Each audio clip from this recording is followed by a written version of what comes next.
আজকে আমরা আলোচনা করব শাস্ত্রে ভগবানকে কেমন ভাবে সংজ্ঞায়িত করা হয়েছে।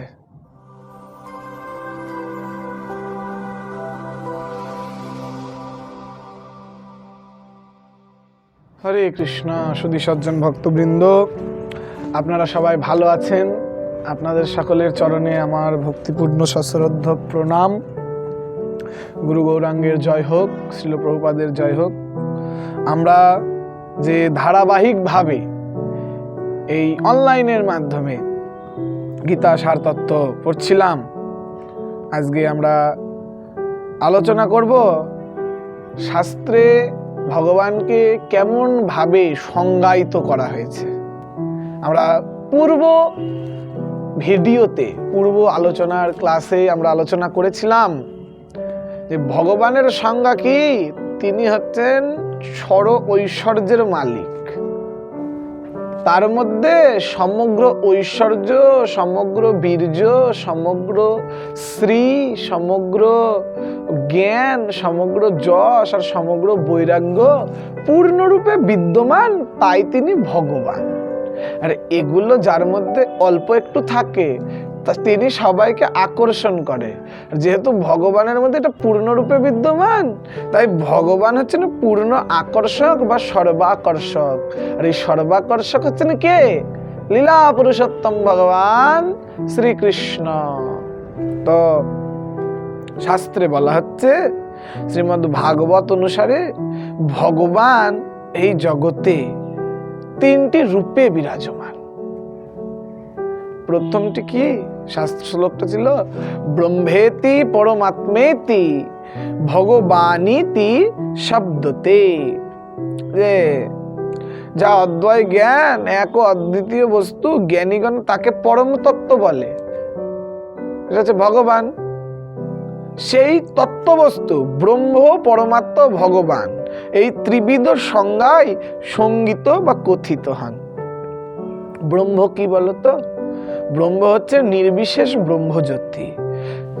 যদি কোনো ছাত্র সূর্য নিয়ে পড়াশোনা করে, একদম ছোট্ট বালক, প্রথম স্তরে সে সূর্যের সম্বন্ধে কি জানবে? যেটাকে সে একদম উপলব্ধি করছে কি? সূর্যের যে আলো, সে খালি সেটাকে বুঝতে পারবে। এই যে সূর্যের আলোক এই জগতে আসছে, সে খালি সেটার ব্যবহার দেখছে, সূর্য প্রতি তাকেই দেখছে না। সূর্যের আলোকটা দেখছে, এইটাকে নিয়ে সে পড়াশোনা করছে। এই সূর্য আলোকের কোনো রূপ আছে? তেমনি প্রথম স্তরে আমরা যদি এই আধ্যাত্মিক বিদ্যা অনুশীলন করি, আমাদেরকে এই ব্রহ্ম আমাদের ভগবান বলে মনে হয়। ভগবানের ব্রহ্ম, এই যে নিরাকার, যে ব্রহ্ম জ্যোতি, আসলে পরম পুরুষ পরমেশ্বর ভগবানের যে অঙ্গ ছটা, ভগবানের যে অঙ্গ ছটা, অঙ্গের আলোক প্রভা, সেই জ্যোতি এই ব্রহ্ম হিসাবে রয়েছে।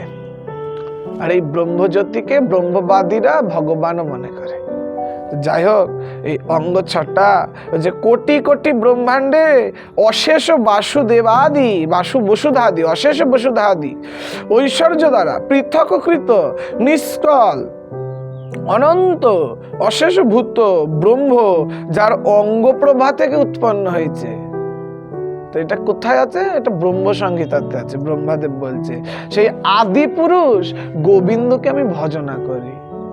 ভগবান কৃষ্ণ গোবিন্দ, তার অঙ্গ ছটা থেকে অশেষভূত ব্রহ্ম, এই যে ব্রহ্মজ্যোতি কোথা থেকে আসছে? সেই গোবিন্দের অঙ্গ ছটা থেকে আসছে।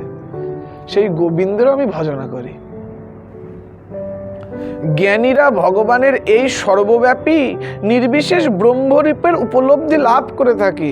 ব্রহ্ম অনুভব হচ্ছে তাদের সর্বসিদ্ধি বা তাদের যে উপলব্ধি, সেই উপলব্ধির চরম সীমা এই ব্রহ্মকে উপলব্ধি করা। কাদেরও? যারা জ্ঞানী, জ্ঞান মার্গী, তারা খালি জ্ঞান অনুশীলন করে করে করে করে ওই ভগবানের, যেহেতু তারা ভক্তি করে না, তাই তারা ভগবানকে দর্শনও করতে পারে না। আর ভগবানের সেই লীলা, দিব্য লীলা ভক্তি না করলে কোনোদিনও, তুমি যদি ভগবানের প্রতি ভক্তি পরায়ণ না হও, ভগবানের সেবা, ভগবানের দাসত্ব তুমি যদি স্বীকার না করো, তুমি কখনো কৃষ্ণকে উপলব্ধি করতে পারবে না। যেহেতু তারা জ্ঞানমার্গী, শুধু জ্ঞানের পিছনে ছোটে, এই শুকনো জ্ঞানের দ্বারা তারা ওই ভগবানের অঙ্গ ছটার মধ্যে গিয়ে ভাষাভাষী করে। আর অঙ্গ ছটার পরে আর কিছু যেহেতু দেখতে পায় না, অঙ্গটা তো আর দেখতে পাচ্ছে না, কার অঙ্গ ছটা, ওই অঙ্গ ছটাটাই তাদের চিন্তার বা উপলব্ধির চরম সীমা। তারা সেটাতেই স্যাটিসফাই হয়ে যাচ্ছে। আর পরমাত্মা কি? পরমাত্মা হচ্ছে প্রতিস্থানে, প্রতিটা অণু পরমাণুতে বিরাজিত ভগবানের যে সর্বব্যাপী যে প্রকাশ, সেটা হচ্ছে পরমাত্মা। একইভাবে যেমনভাবে প্রতিটা অণু পরমাণুতে ভগবানের এই অংশটা বিরাজ করছে, প্রতিটা জীবের হৃদয়েও ভগবান এইভাবে বিরাজ করছে। কিভাবে? এই পরমাত্মা রূপে। যেমনভাবে আমরা আলোচনা করেছিলাম প্রতিটা জীবের হৃদয়ে জীবাত্মা থাকে, সেমন জীবাত্মার সাথে সাথে ভগবানের একটা অংশ, একটা প্রকাশ প্রতিটা জীবের হৃদয়ে বাস করে। গীতায় ভগবান বলছে, হৃদ্দেশে অর্জুন তিষ্ঠতি। আমি কোথায় থাকি অর্জুন? তোমার প্রতিটা জীবের হৃদয়ে আমি বাস করছি। সেটা হচ্ছে কেমন? ওই সূর্য নিয়ে পড়াশোনা করছে যেই ছাত্র, সে এবার একটু আপগ্রেড হয়েছে, একটু বড় হয়েছে, সে তখন ওই সূর্য আলোকটা বুঝতে পারছে কোথা থেকে আসে। ও না, ওই তো আকাশের সূর্য, গোল যে একটা সূর্য, এই সূর্য থেকে সূর্য আলোটা আসছে। সে তখন ওই গোলক সম্বন্ধে জানতে পারে। হচ্ছে ধ্যান, যোগী ধ্যান অভ্যাসের মাধ্যমে। এবার জ্ঞানের পরে আসে ধ্যান। যারা ধ্যান, তারা যোগ তপস্যা করে ধ্যান যোগের মাধ্যমে নিজের হৃদয়ে বিরাজিত যে পরমাত্মা, সেই পরমাত্মার রূপটাকে অবকলন করে, জানতে পারে। এই পরমাত্মা কিরকম? এই পরমাত্মা হচ্ছে চতুর্ভুজী বিষ্ণু মূর্তি, শঙ্খ চক্র গদা পদ্মধারী নারায়ণ, যিনি সকল পরমাণু চয়ে, নিখিল জীব চয়ের হৃদয়ে বিরাজমান।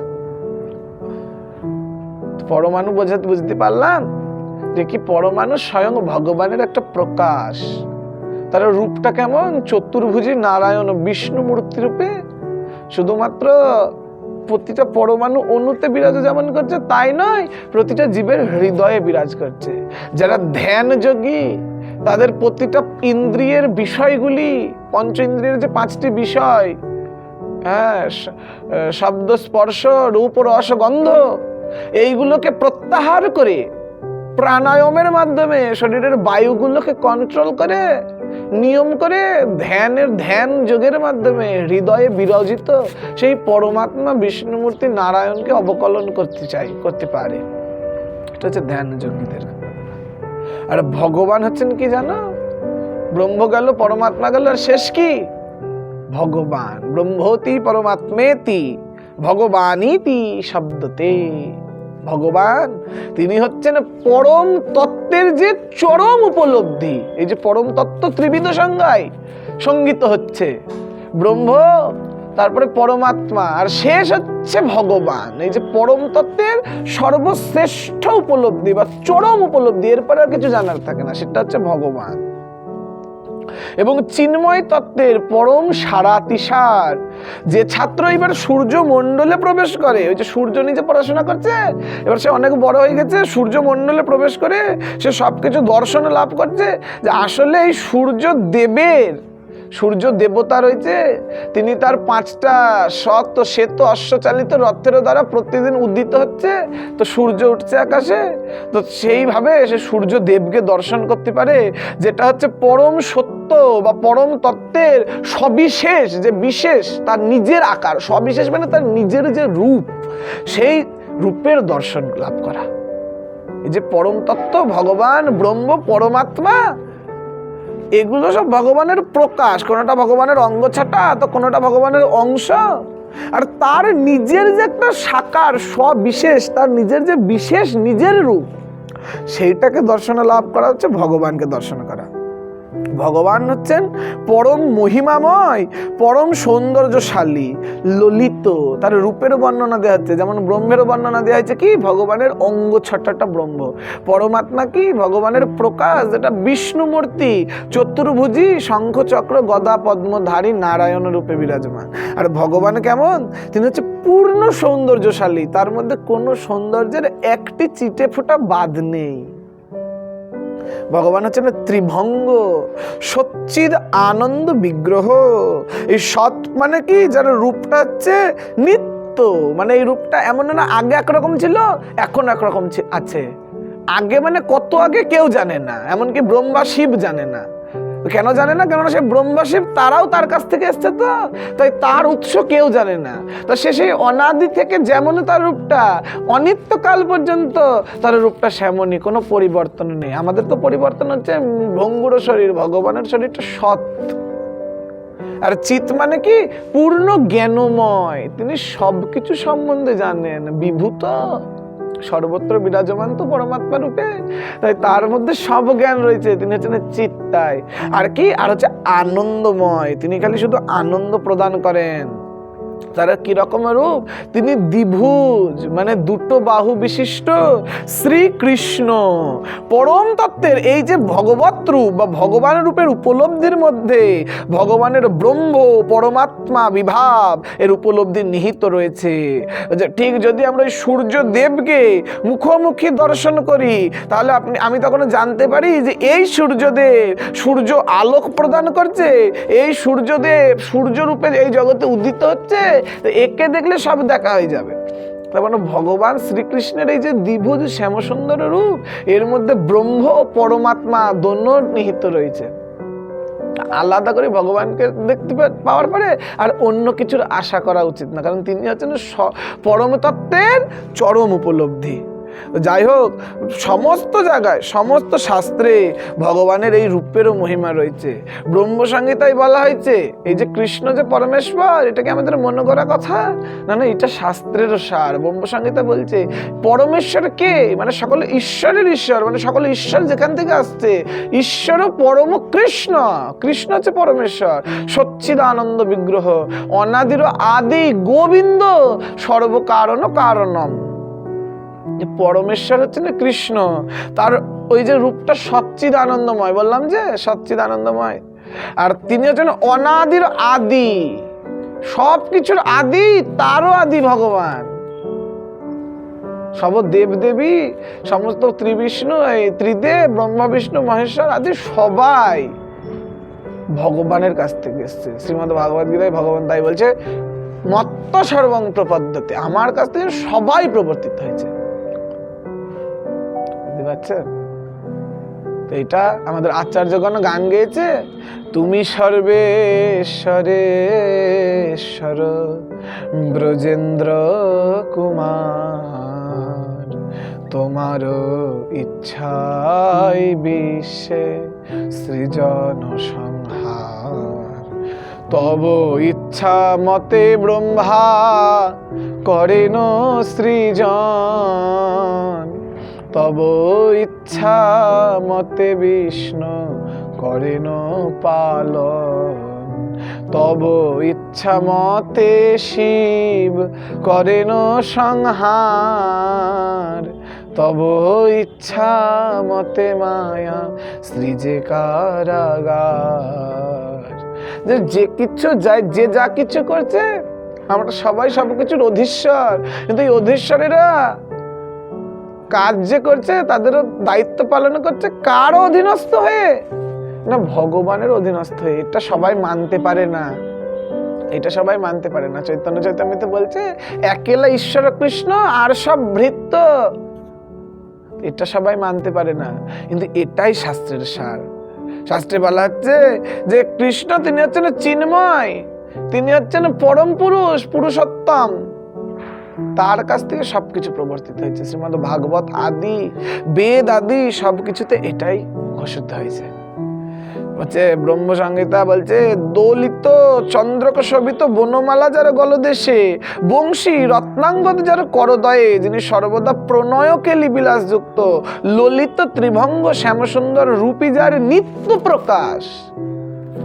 অনিত্য প্রকাশ হয়, একটা নিত্য প্রকাশ হয়। সত্য যুগে প্রহ্লাদ মহারাজকে রক্ষা করার জন্য ভগবানের নৃসিংহদেব রূপে এসছে। এটা তার মধ্যে ভগবানের মধ্যে কোনো পার্থক্য নেই। কেশব ধৃত নরহরি রূপ, কিন্তু শব্দ আসছে কোথা থেকে? না, ওই কেশব থেকে। যেমন ভাবে ভগবানের এই অবতারেরা কেমন, এই যেমন একটা প্রদীপ জ্বলছে, সেখান থেকে আরো 10টা প্রদীপ জ্বালানো হলো। এই প্রদীপের সঙ্গে অন্য প্রদীপগুলোর কি পার্থক্য? কোনো পার্থক্য আছে? কোনো পার্থক্য নেই। আলো এক দিবে, তাপও এক দিবে, সব এক দিবে। পার্থক্যটা কি? না, এই প্রদীপের আলো থেকে অন্য প্রদীপগুলো জ্বললো। তেমন সবাই এসছে কৃষ্ণের কাছ থেকে। শ্রীমদ্ ভাগবতমে সেটা বলছে, এতে চাংশ কলা পুংস। সমস্ত অবতারদের বর্ণনা করার পর বলছে, এরা সবাই ভগবানের অংশ, ভগবানের কলা। আর কৃষ্ণস্তু ভগবান স্বয়ং, কৃষ্ণ হচ্ছে স্বয়ং ভগবান।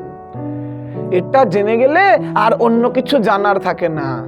এটা তো শাস্ত্রের সার, এইটা যে প্রকৃত তত্ত্ব।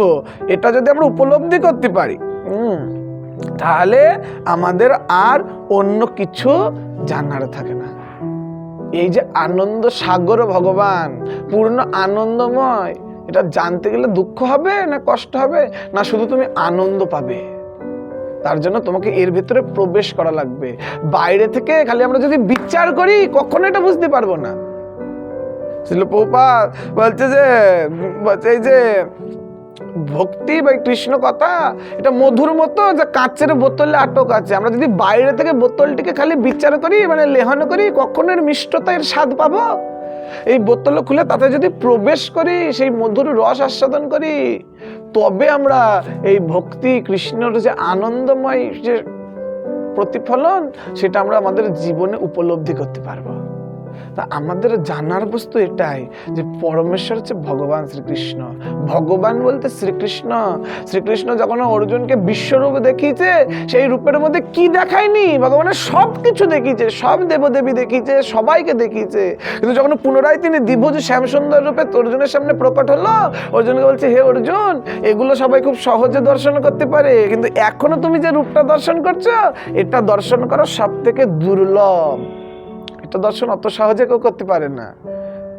ভগবানের নিত্য রূপ হচ্ছে ওইটা। বংশী বাদন করছেন, একটা কিশোর নবযৌবন সম্পন্ন, তিনি ত্রিভঙ্গ ললিত শ্যাম সুন্দর। এটা হচ্ছে ভগবানের নিত্য স্বরূপ। এটা হচ্ছে আমাদের আরাধনার বস্তু। আরাধ্য ভগবান ব্রজেশু তনয়, যে ব্রজেন্দ্র নন্দন কৃষ্ণ, তিনি হচ্ছে আরাধ্য ভগবান। তুমি সর্ব ঈশ্বরের ঈশ্বর, ব্রজেন্দ্র কুমার। এই জ্ঞান আমাদেরকে লাভ করতে হবে। এই জ্ঞান লাভ করবার জন্য ভগবান যে পরমেশ্বর, আমাদেরকে শাস্ত্রের ভিত্তিতে জানতে হবে। এটা মন গড়া না। এই কলিযুগে তো সবাই সবাইকে ভগবান বলছে। আমরা কি করে জানবো কৃষ্ণ ভগবান? না, গীতায় ভগবান বলছে, অহং সর্বস্ব প্রভব মত্ত সর্বং প্রপদ্যতে ইতিমত্তা ভজন্তে মাম, ইতিমত্তা ভজন্তে মাম বুধা ভাব সমন্বিতা। বলছে অনেক তত্ত্ব সবাই প্রদান করছে এই যে কলিযুগে, কিন্তু প্রকৃত তত্ত্ব হচ্ছে অহং সর্বস্ব প্রভব মত্ত সর্বং প্রপদ্যতে। আমি জড় চেতন জগতের সব কিছুর উৎস, আমি সবার প্রভু। মত্ত সর্বং প্রপদ্যতে, আমার কাছ থেকে সবাই প্রবর্তিত হয়েছে। এটা যে জেনেছে, এটা জানলে তো হবে না। যে জেনেছে সে আমার ভজনা করবে। এটা যে জেনে গেছে যে ভগবানের কাছ থেকে সবাই, তাহলে সে কি করবে? শুধু জেনে বসে থাকবে? আমার ভজনা করবে। ইতিমত্তা ভজন্তে মাম, এটা জেনে যে আমার ভজনা করে। বুধা ভাব সমন্বিতা, সে হচ্ছে যথার্থ তত্ত্বজ্ঞানী। ভগবান শাস্ত্রে বলছে আমাদেরকে এই যথার্থ তত্ত্বজ্ঞানী হতে হবে। এতদ যোনিনি ভূতানি সর্বানিত্যুপধারয় অহং কৃষ্ণস্য জগতঃ প্রভব প্রলয়স্তথা। আমার এই উভয় প্রকৃতি থেকে জড় ও চেতন সব কিছু উৎপন্ন হয়েছে, অতএব আমি এই জগতের সব কিছু উৎপত্তি ও প্রলয়ের মূল কারণ। সবকিছু এসছে ভগবানের কাছ থেকে। তাই যা সৃজন হবে, এই জগৎ ব্রহ্মাণ্ড সৃষ্টি হবে বা ধ্বংস হবে, তার মূল কারণ হচ্ছেন ভগবান। এটা আমরা যদি জানবো তাহলে হচ্ছে কি হবে, তাহলে আমরা ভগবানের প্রতি নিশ্চলা ভক্তি, কেবলা ভক্তি লাভ করতে পারবো। তবে এটা জেনে যে ভগবানের ভজনা করব, তাহলে আমরা ভগবানকে লাভ করতে পারবো। তাই সবাই প্রেম সে বলুন হরে কৃষ্ণ কৃষ্ণ কৃষ্ণ হরে হরে, হরে রাম রাম রাম হরে হরে। ভগবান শ্রী কৃষ্ণচন্দ্র কি জয়, শিল প্রভুপাদ কি জয়, নিতাই গৌর প্রেমানন্দে হরি হরি বল।